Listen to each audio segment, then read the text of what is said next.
Hello, everyone. Welcome to our channel. I'm Alice. And I'm Mark. It's good to be here today. Mark, you look very happy today. Is everything okay? You have a big smile. Oh, Alice, yes, I am very happy. Something great happened at work today. Oh, really? Tell me about it. I love good news. Well, we had a big company meeting. Many people were there from different countries. Right, I see. Was it an important meeting for your project? Yes, it was very important, and I needed to introduce myself in English.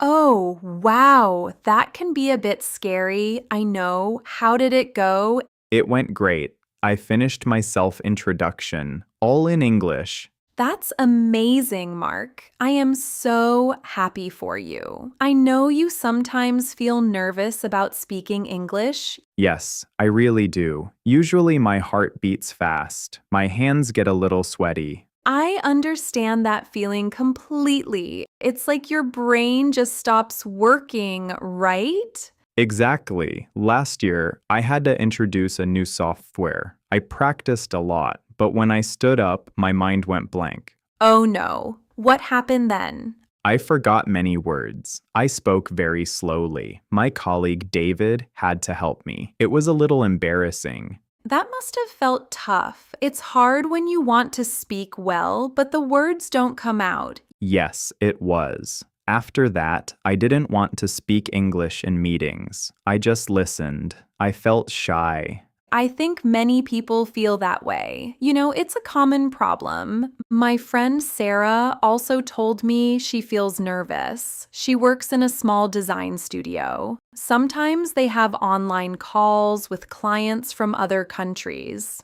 Right? It feels like everyone is watching you. You don't want to make a mistake. Yes, and sometimes we think too much about being perfect. We forget that communication is the main goal. That's true, but it's hard to stop worrying. I always think, what if I say something wrong? So today's success is a very big deal for you then. It shows you can do it. It really is. When I finished speaking, I felt so good, like a heavy weight was gone. That's fantastic. It means you overcame a big challenge. And that feeling, that confidence is so important. Yes, it is. I want to keep this feeling. I want to speak English more easily. That's a great goal, Mark. We should definitely make this feeling last. We can turn this one success into a habit. Oh, that sounds interesting. How can we do that?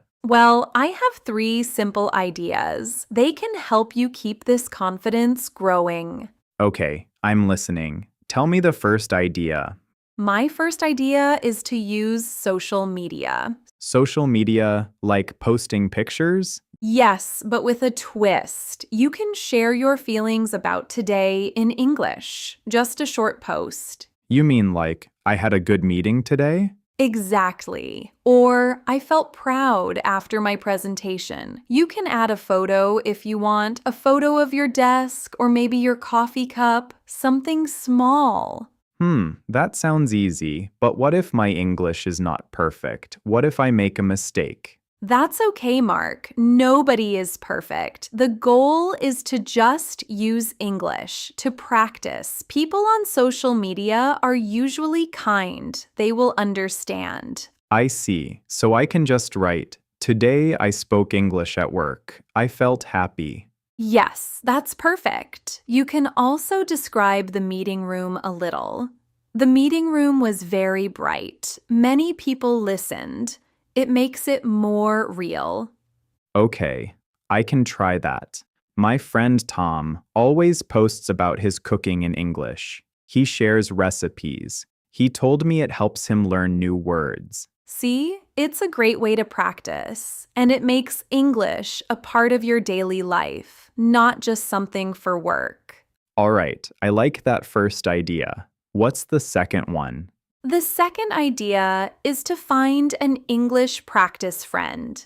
An English practice friend? Like someone I can talk to? Yes. someone you trust. You can share your successful experience with them, and then you can practice speaking English together. Who could that be? My colleague David is good at English. He helped me last year. David sounds like a great choice. You already know him. You can tell him, David, I did well today. I want to practice more English. Can we talk sometimes?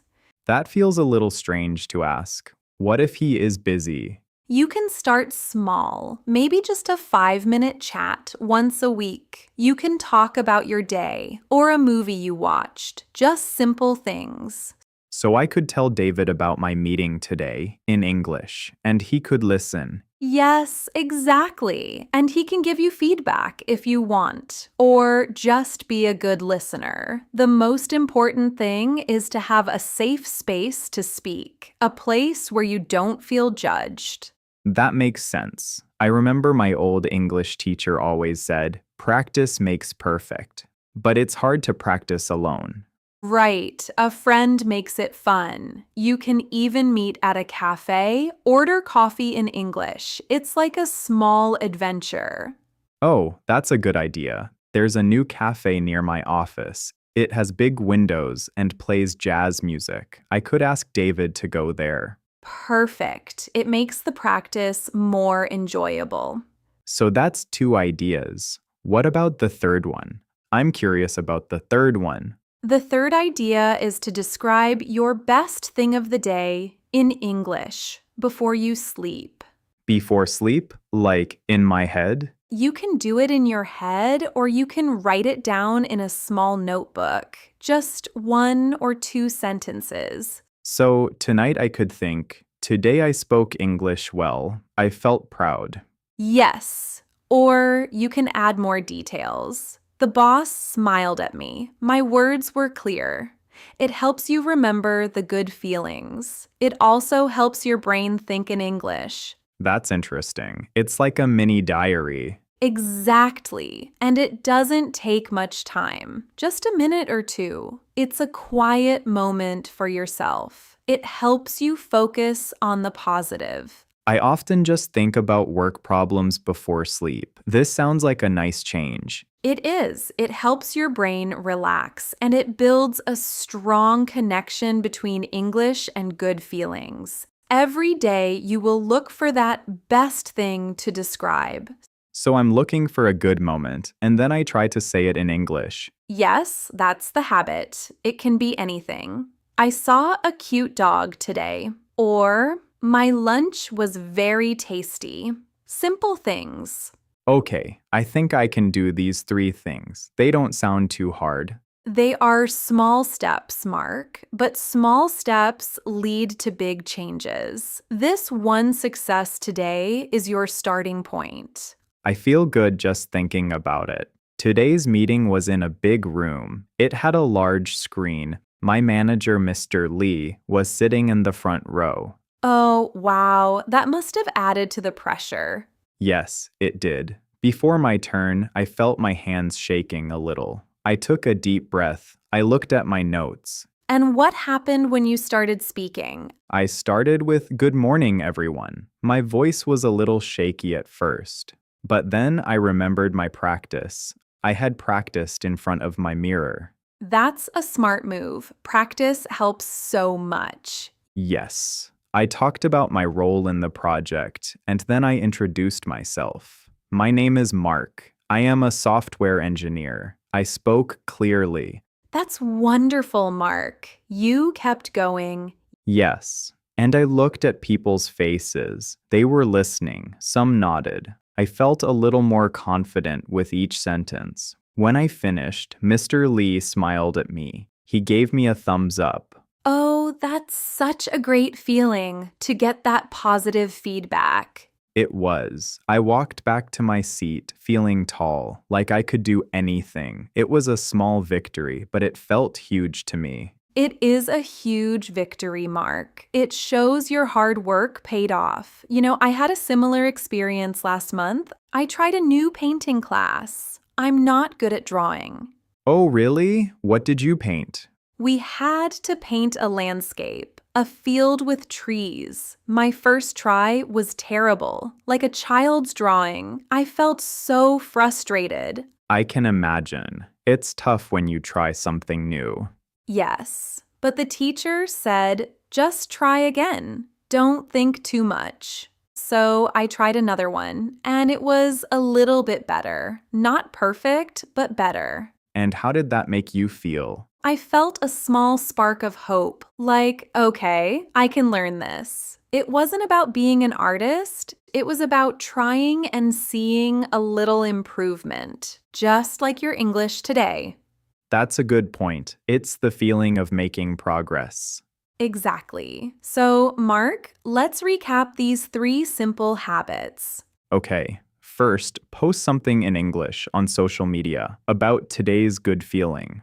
Right. Keep it simple and positive. Even one sentence is good. Second, find an English practice friend, like David, and talk to them. Yes, a safe person to chat with.